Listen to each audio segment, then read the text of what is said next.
لله رب العالمين والصلاة والسلام على سيد الأمين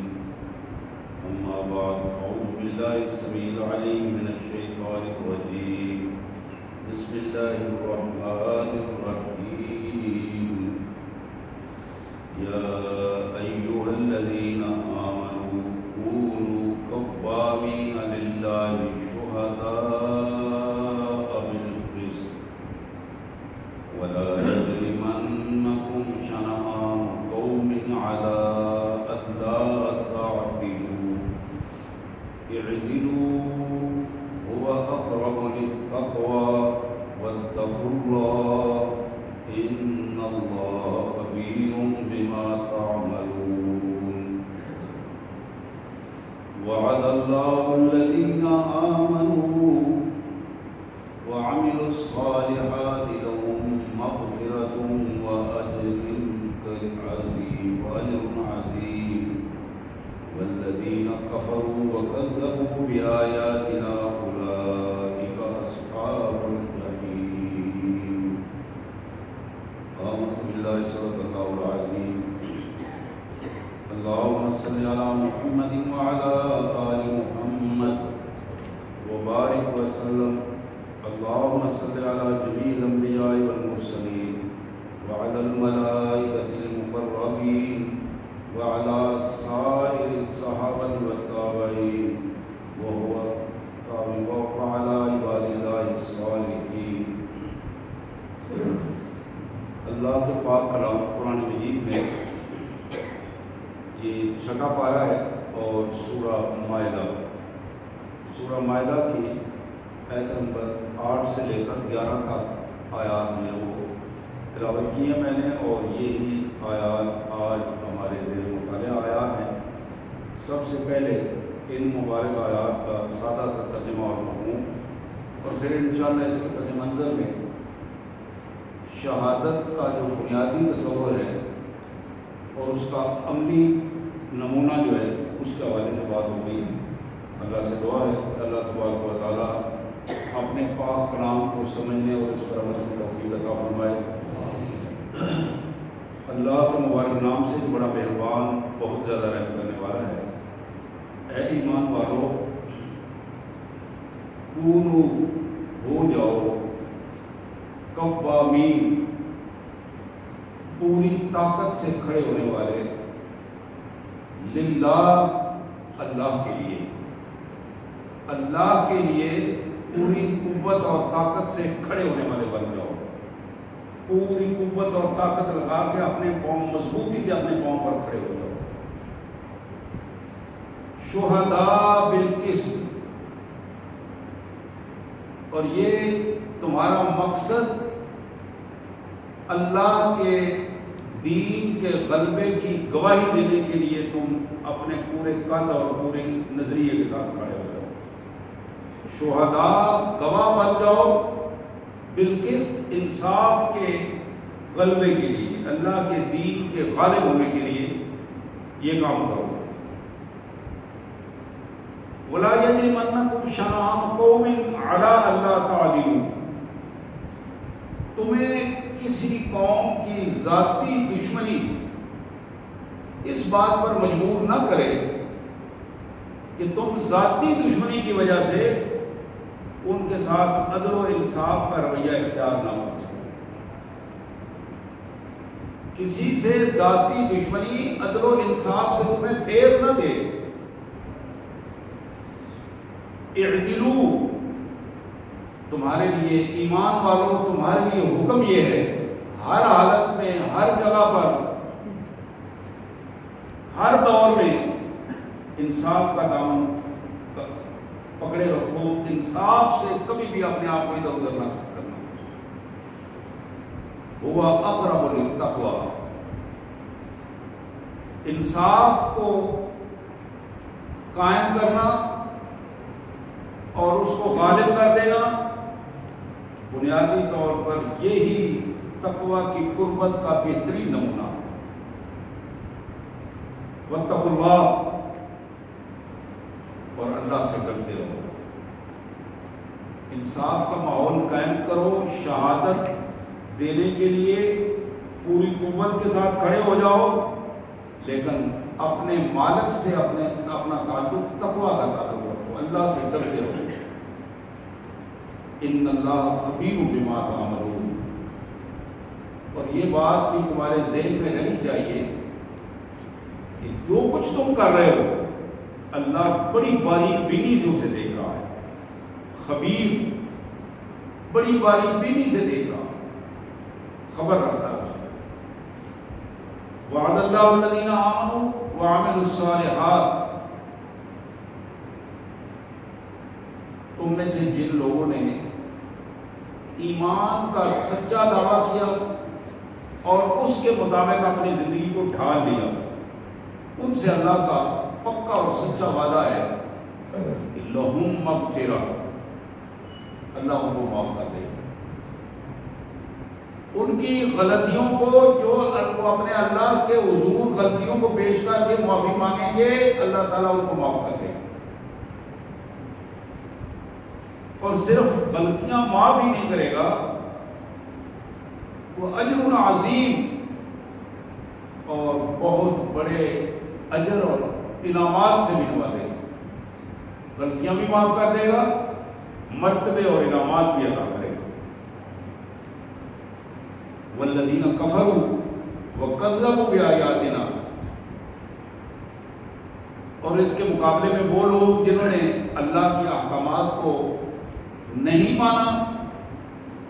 اور اسے معاشرے میں عملاً جھٹلانے کی کوشش کی، اللہ کے احکامات کو جھٹلانے کی کوشش کی، ایک مانا نہیں اور دوسرا اس کے خلاف پروپیگنڈا شروع کر دیا۔ یہ دو پہلو ہیں، الگ الگ پہلو ہیں۔ ایک ہے تسلیم نہ کرنا اور خاموش ہو جانا، میں نہیں مانتا۔ دوسرا یہ ہے کہ تسلیم نہ کرنا اور پھر اس کے خلاف میدان میں نکل آنا، پروپیگنڈا کرنا اور اس کو کوشش کرنا کہ میرا نظریہ غالب ہو جائے، یہ نظریہ جو ہے اس کی تکذیب ہو جائے۔ اللہ نے فرمایا کہ جو لوگ یہ کام کرتے ہیں اولئک اصحاب الجحیم، یہ وہ لوگ ہیں جن کے لیے بھڑکتی ہوئی آگ ہے اور اس آگ میں ان کو پھینکا جائے گا اور یہ اسی میں رہیں گے۔ نستغفر اللہ ونتوب الیہ، نستغفر اللہ ونتوب الیہ، اللہم اجرنا من النار یا کریم یا ارحم الراحمین یا ذا الجلال والاکرام۔ یہ آیات تھی سورہ مائدہ کی آیات، چھٹے پارے میں سے آیت نمبر 8 سے 11 تک جو آیات تلاوت ہوئی، اور ان کا سادہ سا ترجمہ اور مفہوم بھی میں نے آپ کے سامنے رکھا۔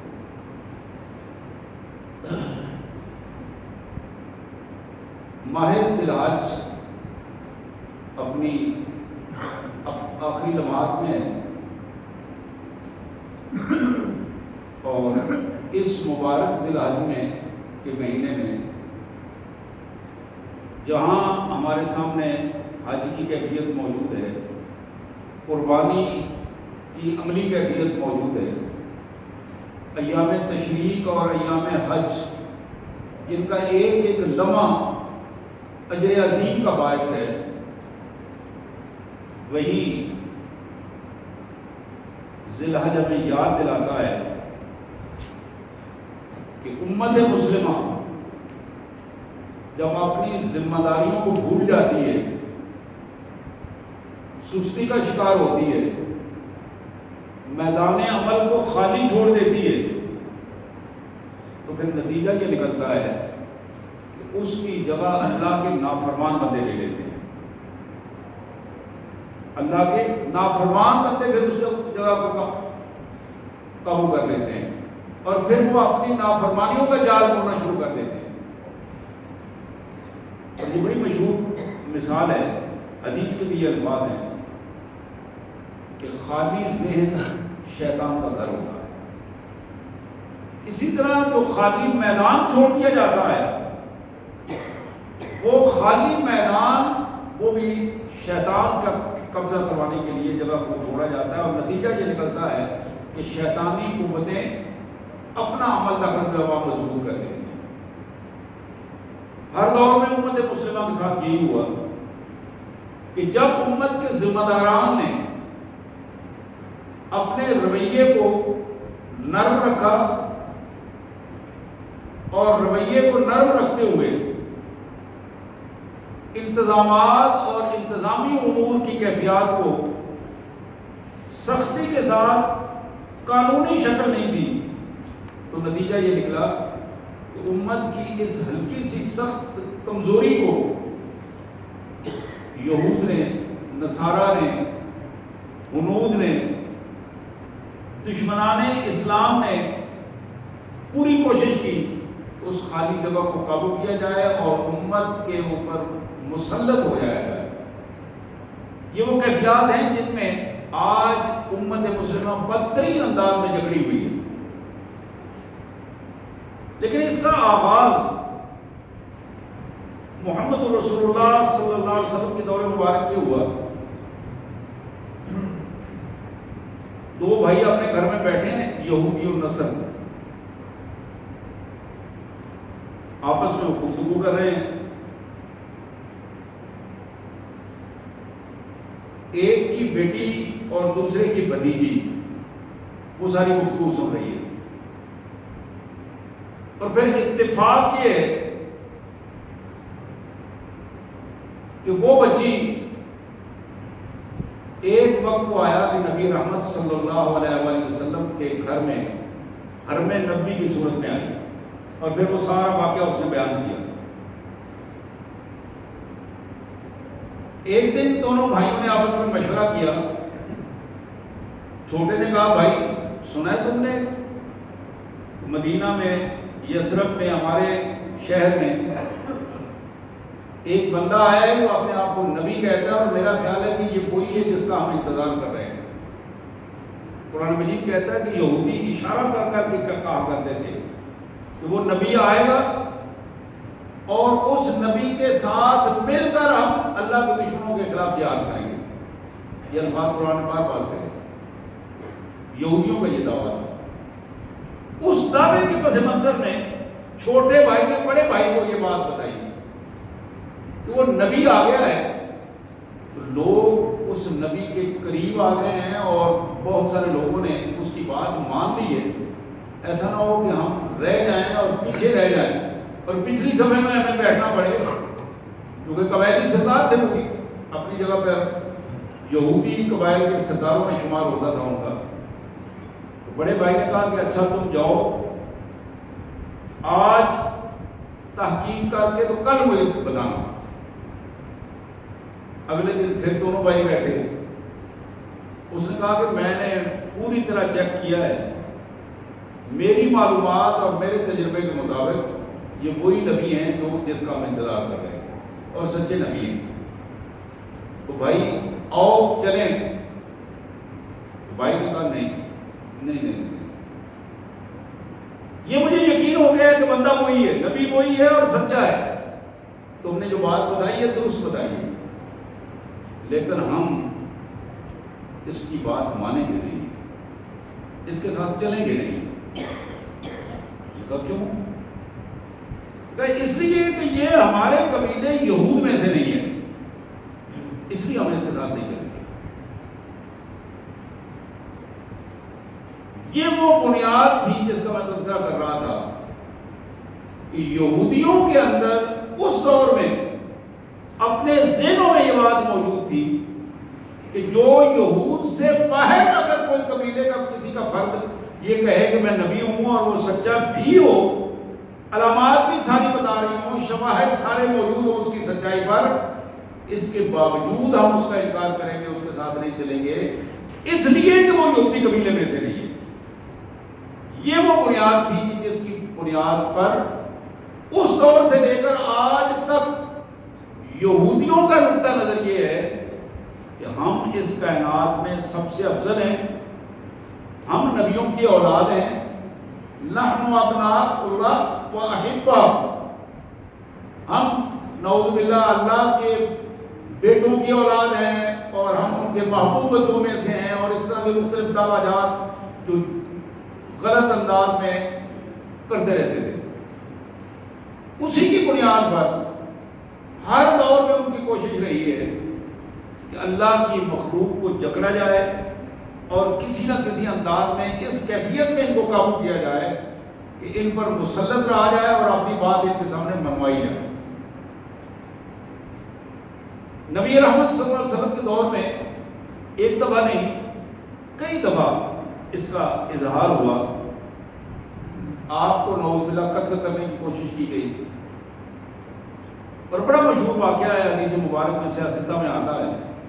کہ ایک یہودی خاتون نے اسپیشلی آپ کی دعوت دی، آپ کو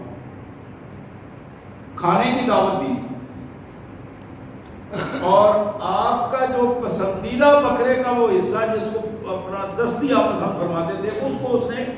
روسٹ کر کے رکھا،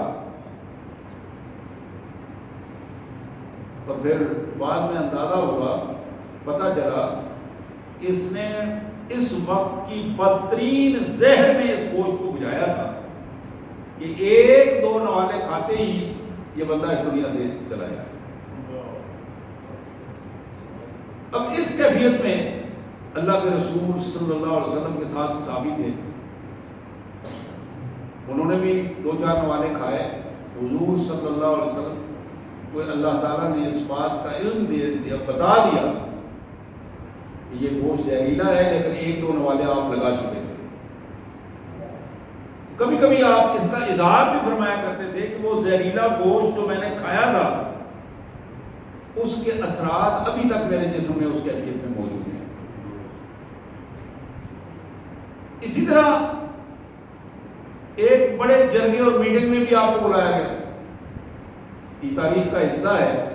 سیرت کی کتابوں میں موجود ہے، بلا کر اس جگہ پر بٹھایا گیا کہ جس جگہ پر اوپر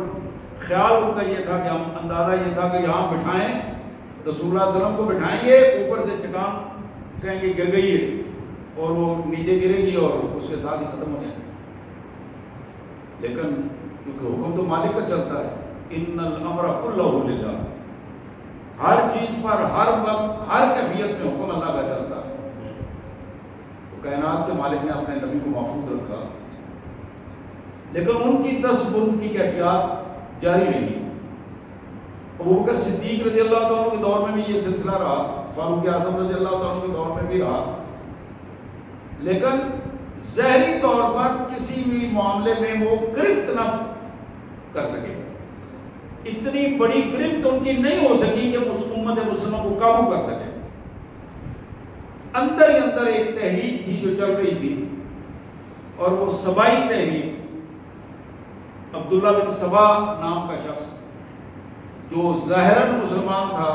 لیکن اپنے نظریات کے اعتبار سے یہودی تھا، اس نے اس پوری تحریک کو لیڈ کر رہا تھا۔ جناب عثمان غنی رضی اللہ تعالیٰ عنہ کی حکومت کے پہلے 10-12 سال ان کی گرفت نہیں ہو سکی، پوری کوشش کے باوجود، لیکن اندر ہی اندر انہوں نے اتنا کچھ شورش کا انتظام کیا کہ مختلف دور دراز کے علاقوں میں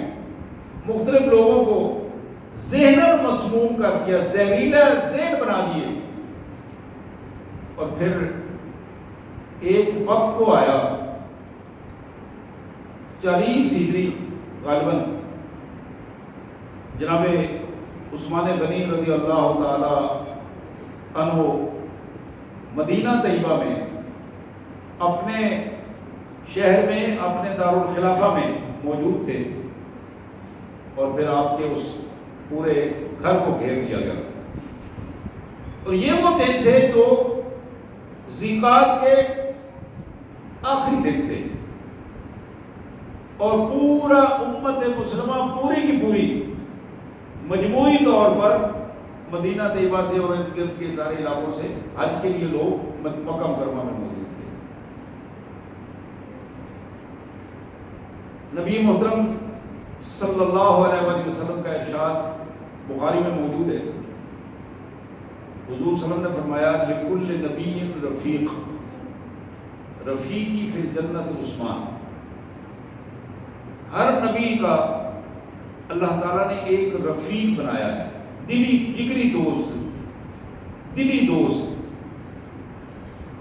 اور میرا رفیق اللہ تعالیٰ نے عثمان غنی کو بنایا ہے۔ رضی اللہ تعالیٰ عنہ۔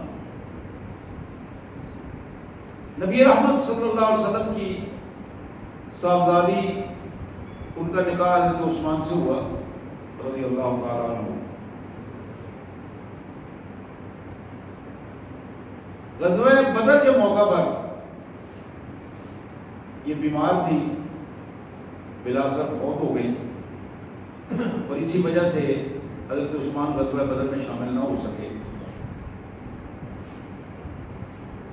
رسول اللہ صلی اللہ علیہ وسلم نے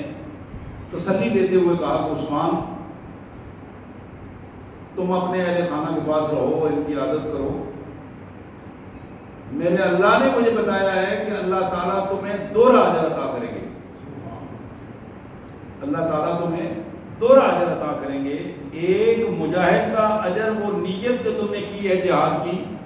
اور تم جا نہیں سکے ہو، اس کا اجر بھی اللہ تعالیٰ دیں گے، اور ایک عیادت کا اجر جو میرے حکم پر تم عیادت کے لیے رکے ہو، اللہ تعالیٰ اس کا اجر بھی تمہیں عطا کریں گے۔ اور جناب عثمان غنی رضی اللہ تعالیٰ عنہ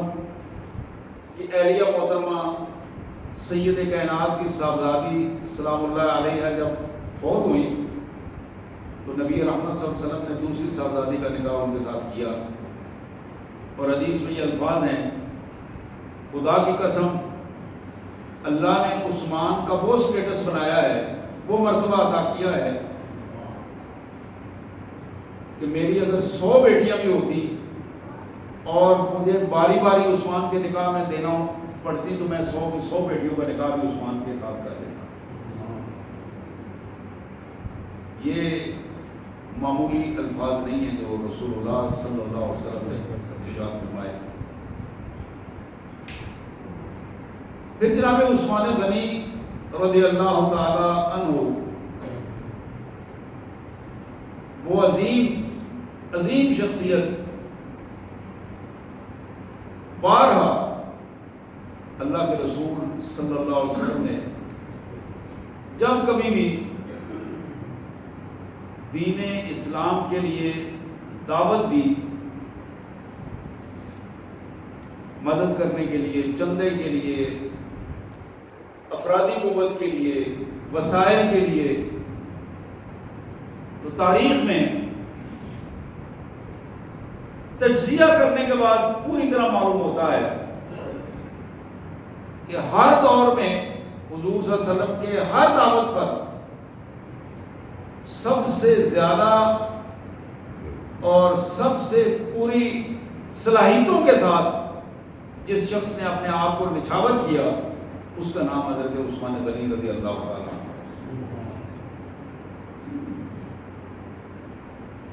جیش العسرہ غزوہ تبوک آخری غزوہ ہے جو وقت کی سپر پاور کے خلاف لڑا گیا، آخری غزوہ۔ 30,000 بندے حضور صلی اللہ علیہ وسلم کے امرکاب تھے۔ خطبہ حجۃ الوداع کے بعد یہ لڑا گیا، اس کے لیے سفر کیا گیا، اور اللہ تعالیٰ کی یہ مہربانی تھی، حضور صلی اللہ علیہ وسلم کے اپنے دور میں اپنی زیر قیادت جانے والا لشکر وہ لشکر تھا جس نے وقت کی سپر پاور کو بھگا دیا۔ لاکھوں انسان آئے ہوئے تھے لیکن حضور کے ساتھ 30,000 آدمی تھے۔ یہ 30,000 آدمی ان کو آتے ہوئے نبی کی قیادت میں جب دیکھا گیا تو وہ لاکھوں انسان جو ہے وہ غائب ہو گئے۔ تو یہ جیش العسرہ قرآن اس کا تذکرہ کرتا ہے، سورہ انفال میں، سورہ توبہ میں، کچھ باقی صورتوں میں بھی ہے۔ اس کے لیے اللہ کے رسول صلی اللہ علیہ وسلم نے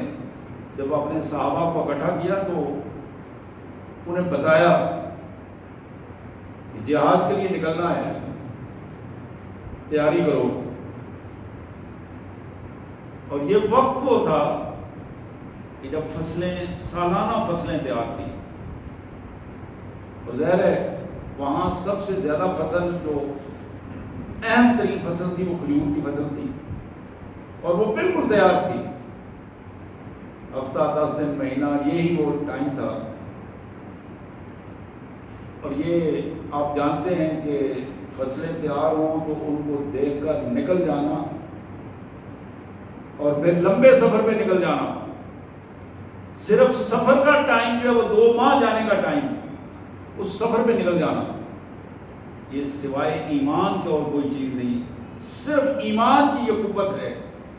جو یہ بڑی سے بڑی قربانیاں دے کر بندہ نکل جاتا ہے۔ تو وہاں اللہ کے رسول صلی اللہ علیہ وسلم نے پہلی دعوت یہ تھی کہ تیار ہو جاؤ، نکلو، اور ہر بندے نے نکلنا ہے اب۔ اور دوسری دعوت یہ تھی کہ جو کچھ تمہارے پاس ہے وہ بھی لے کے آؤ۔ اب ذرا غور کیجیے، سال کے آخری دن ہے، فصل تیار ہے، ادھر جو ذخیرے ہیں وہ ختم ہو گئے ہیں، لیکن حکم یہ ہے کہ جو کچھ تمہارے پاس موجود ہے وہ لے کے آؤ۔ یہی وہ وقت تھا کہ جب سیدنا صدیق اکبر نے گھر کا پورا مال پیش کر دیا۔ یہی وہ وقت تھا جب فاروق اعظم نے اپنے گھر کا آدھا مال دیا۔ اور جب رسول اللہ صلی اللہ علیہ وسلم نے 1 دفعہ 2 دفعہ 3 دفعہ یہ ارشاد فرمایا کہ اقرضوا اللہ قرضا حسنا، اپنے مال کو محفوظ کرنے کے لیے اپنے اللہ کے حضور پیش کرو، تو جناب عثمان غنی اٹھے، حدیث میں الفاظ آتے ہیں، اٹھے، کھڑے ہوئے